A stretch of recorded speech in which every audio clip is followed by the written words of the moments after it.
Dumaan ang ilan pang buwan at tila wala ng pag-asa si Alvarenga na makaalis siya sa kanyang sitwasyon.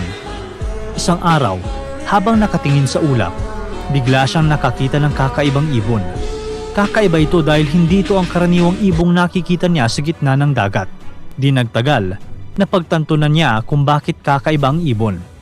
Ang ibong nakita niya ay mula sa lupa o isang isla, at isa lang ang ibig sabihin nito. May isla na malapit sa bangka ni Alvarenga. Maya-maya pa ay lumitaw na rin ang isang maliit na bundok na napapaligiran ng turquoise na tubig. Abot langit ang ngiti at saya ni Alvarenga. Tila nakakita siya ng anghel.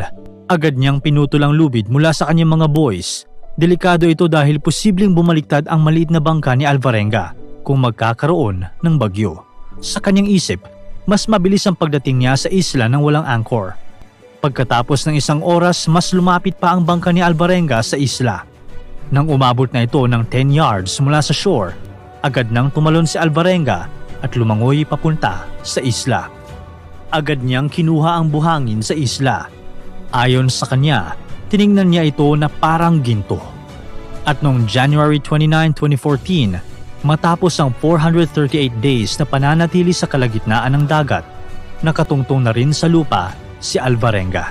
Napunta si Alvarenga sa Tile Islet, isang maliit na isla na parte ng Ebon Atoll, sa dulo ng southern part ng 1156 na isla na bumubuo sa Republic of the Marshall Islands.